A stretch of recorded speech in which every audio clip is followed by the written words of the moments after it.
21 гадзіна, субота, 9 лістапада. Вітаю у аб'ектыве. Галоўным падсумаванне навінаў дня на Белсаце. Для вас у студыі Кірыл Смяглікаў і каротка пра важныя тэмы выдання.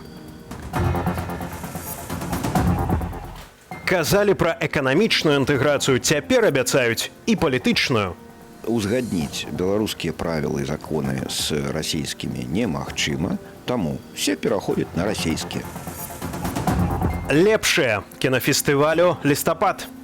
Я зразумеў, што гэта такі паваротны пункт, каб зрабіць на гэтым гісторыі пэўную глыбокую экзістэнцыйную. Чаго чакаюць ад пашыранага бязвізу? Больше будет, наверное, людей, покупателей в магазинах.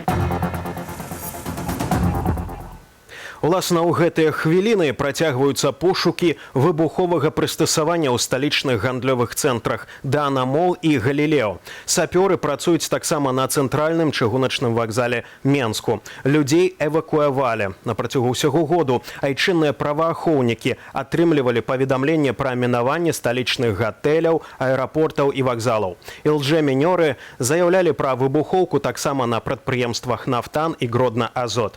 Міліцыя заклікае захоўваць спакой і паведамляць пра падазроныя рэчы, пакінутыя без нагляду па тэлефоне 102.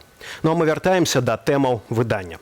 Пакуль афіцыйны Менск маўчыць, мусім рэагаваць на чарговыя артыкулы ў расійскай прэсе. Выданне «Камерсант», спасылаючыся на некалькі крыніцаў у Крамлі, паведамляе, што перамовы на тэму агульнай інтэграцыі Расіі і Беларусі ідуць поўнай хадою і ўжо зацверджана больш за палову дарожных мапаў, якія акрэсліваюць будучую эканамічную інтэграцыю. А пасля гэтага абяцаюць перайсці і да яднання палітычнага.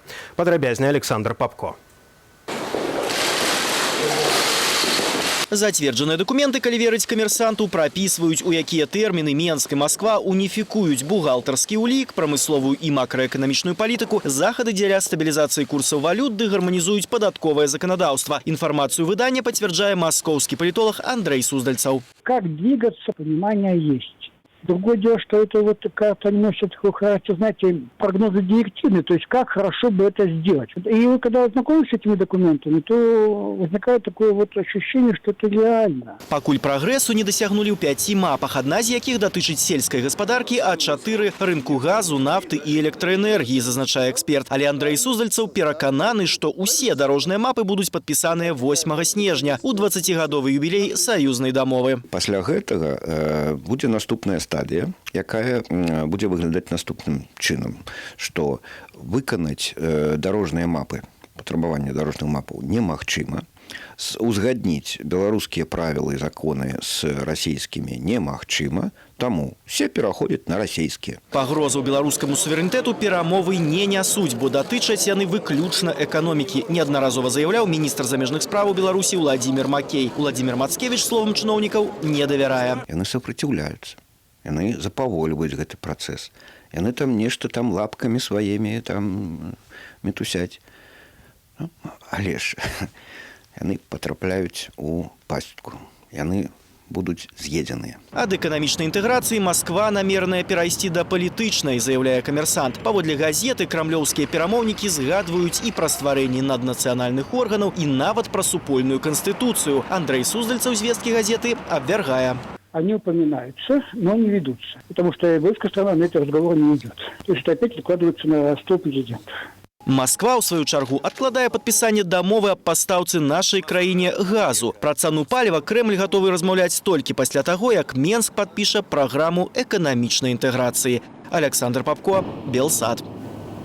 Першы ў Беларусі помнік айчыннаму класіку, пісьменніку Алесю Адамовічу, з'явіўся на ягонай малой радзіме ў пасёлку Глуша Бабруйскага раёну. Сёння там адбылося ўрачыстае адкрыццё бюста. Мне вельмі прыемна, што ўдалося так зрабіць гэты помнік, што вельмі ўдзячны лёсу, што сваімі рукамі даткнуўся да гэтага образа. І добра, што будзе памяць увасоблена. Гэта вельмі важная падзея у тым сэнсе, што Алесь Адамовіч для ўсіх нас гэта чалавек, які ўсёй сваёй дзейнасцю, у тым ліку і сваёй пісьменніцкай творчасцю, доказывал, что правда – это самое важное, что есть на земле. Адамовіча з бронзы стварылі скульптары Генік Лойка і Яўген Белей. На выраб помніка пайшло 6,5 тысяч долараў у эквіваленце. Грошы на скульптуру ахвяравала грамадскасць з ініцыятывы бабруйскага актывіста Андруся Архіпенкі. Значныя сумы на яе ахвяравалі пісьменніца Святлана Алексеевич і заснавальнік інфармацыйнага парталу «Тутбай» Юрый Зісер. Ужо з 10 лістапада бязвізавымі для замежнікаў становіцца ажно 10 заходніх раёнаў краіны. Але каб атрымаць магчымасць наведаць зону Берасце-Горадне тэрмінам да 15 дзён, неабходна набыць адмысловы турыстычны ваучар. Ксенія Тарасевіч завітала ў адзін з раёнаў і даведалася, наколькі там гатовыя да прыезду замежнікаў. Горадня і Берасце ўжо спазналі перавагі бязвізавага рэжыму. Але невялічкія мястэчкі ў адмысловай бязвізавай зоне Берасце-Горадня, якая пачынае працаваць заўтра, таксама чакаюць на замежных гасцей. Што можа запрапанаваць госцям Шчучын? Паводле мясцовага кіраўніцтва да пашырэння бязвізавага рэжыму пачалі рыхтавацца з самага пачатку 2019 года. Ужо тады прынялі адмысловы план для развіцця турызму. Ён звязаны і з прамоушанам, і з інфраструктурай турызму. Ён звязаны і з удасканаленнем тых аб'ектаў, якія у нас ужо існуюць, і тых турыстычных прадуктаў. І адначасова ён накіраваны на з'яўленне нейкіх новых турыстычных прадуктаў. До музея вядомага музыкі Чэслава Немана і палац у Жалудку ўжо даўно прывабліваюць турыстаў. Але, паводле мясцовага краязнаўца Геннадзя Кіенкі, у раёне нямала іншых цікавых месцаў. У Шучынскім раёне вельмі шмат культавых, перш за ўсё, пабудоў. У Мураванкі в Шучынскім раёне вёсца царква-крэпасць, которых адзінкі. А чаго ад бязвізу чакаюць простыя шучынцы? Больше людей интересных даже для нас. Вот. Потому что уже мы тут все друг друга знаем. Всем жителям будет интересно, когда будут приезжать сюда туристы. Больше будет, наверное, людей, покупателей в магазинах. Ничего.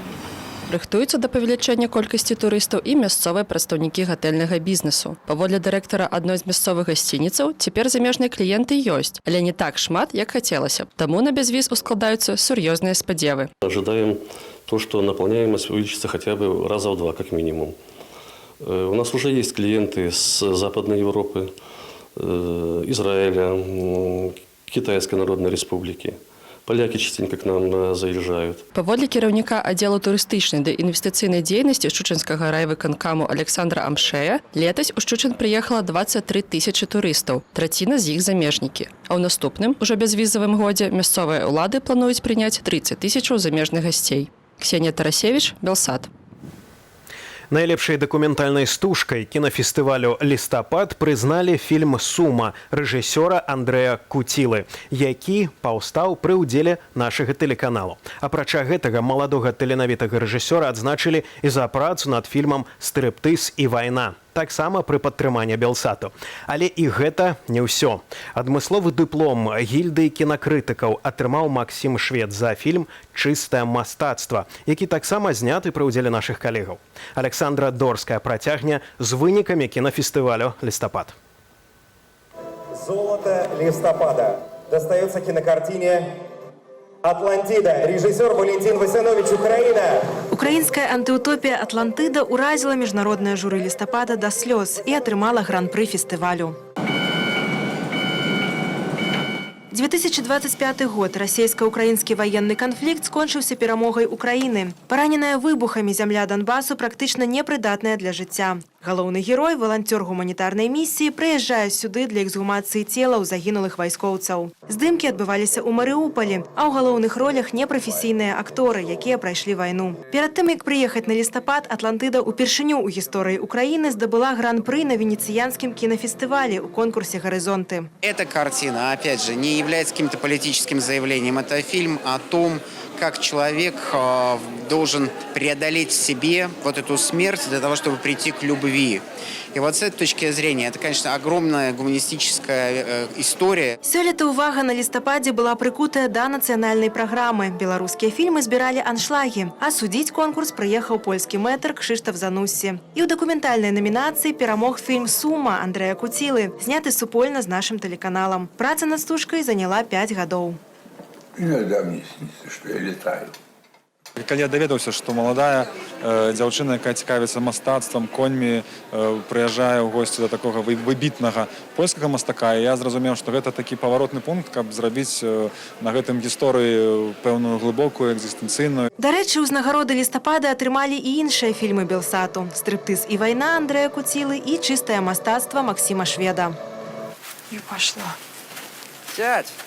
А найлепшым гульнявым беларускім фільмам стаў «Пляж, лес, тамбур» Кірыла Галіцкага і Святланы Казлоўскай. Стужка брала ўдзел у конкурсе і летась, але рэжысёры адклікалі яе на знак пратэсту супраць цэнзуры Міністэрства культуры. Таму са сцэны яны нагадалі аб неабходнасці дыялогу. Обращаемся к тем, от кого состояние национального кинематографа зависит напрямую. Help us, help you. І яшчэ адна вельмі важная ўзнагарода фестывалю. Пасля кожнага прагляду гледачы ацэньвалі фільм. І фаварытам стала стужка «Цела Божае». Фільм польскага рэжысёра Яна Комаса выклікаў пэўны рэзананс на радзіме. Ён распавядае пра маладога чалавека з судзімасцю, які вельмі хоча стаць святаром. Мне лично эта картина довольно близко, я ее хорошо, высоко ценю.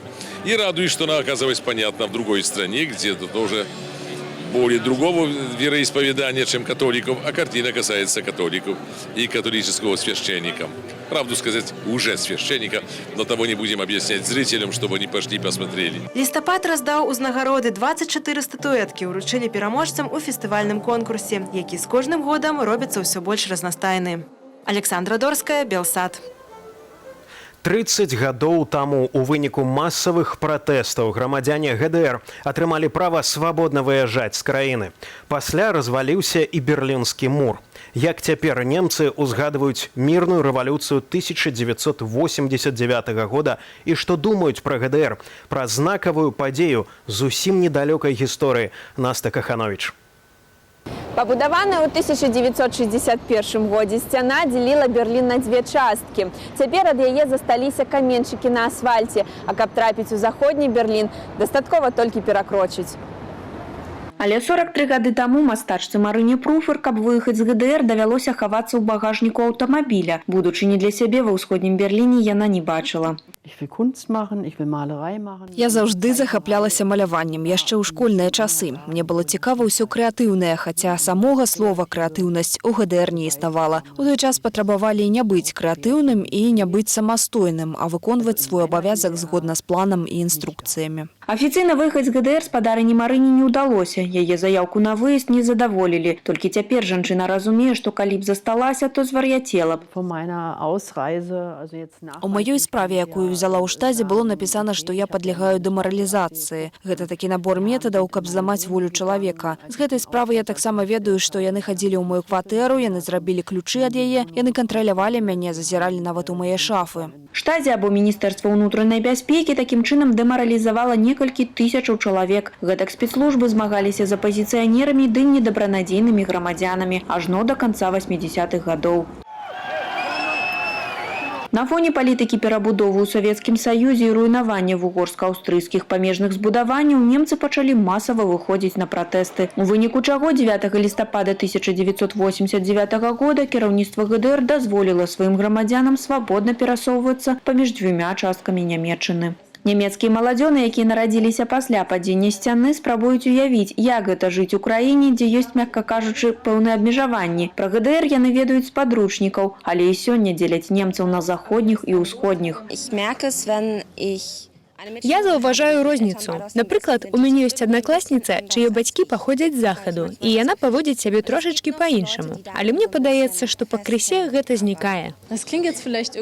Можа, гэта гучыць перадузята, але людзі ва ўсходнім Берліне больш жорсткія. Калі, напрыклад, зайсці ў нейкую кавярню, яны не будуць светліва запытваць, што пакупнік хоча, а проста скажуць, што табе трэба. Маўляў, замаўляй ужо, у мяне няма часу. Пісьменніцкі семінар для школьнікаў адбываецца ў межах вялікай праграмы імпрэзаў, прысвечанай 30-годдзю падзення сцяны. Адна з выкладчыц, аўтарка Кірстен Фукс, лічыць, што вельмі важна, каб дзеці разумелі гісторыю. Я сама паходжу з чырвонай сям'і. У мяне шмат сваякоў былі ў партыі, нават у штазі. Зараз пра гэта не вельмі любяць размаўляць. Але я лічу, што гэтыя гісторыі трэба таксама расказваць. І ўсё дзяцінства я шчыра верыла, што ГРД – гэта файна, а адной Аднойчы мне раптоўна сказалі, што ГРД зусім не файна, а мы ўсе толькі рабілі выгляд. Для мяне 12гадовай. Гэта быў шок. Цяпер парэшткі сімвалу савецкай жалезнай заслоны прыцягваюць перадусім турыстаў. Падзенне сцяны стала знакавай падзеяй у еўрапейскай гісторыі, ды паклала пачатак аб'яднанню ГДР і ФРГ. І менш чым праз год Нямецчына стала адзінай краінай. Наста Каханович, Белсат. Яшчэ больш матэрыялаў на гістарычныя і сацыяльныя тэмы знойдзеце на нашым партале belsat.eu. Выданне працягне прагноз надвор'я на заўтра, пасля чаго вечерні шпіль. Навіны падобныя на жарты і жарты на навіны. У выданні пра міністра Біг-Мах, пакаленне нехта, а таксама хто хацеў у парламент, а трапіў у войска. Для вас у студыі працаваў Кірыл Смяглікаў. Добрага вам вечаровага адпачынку і заставайцеся з Белсатам.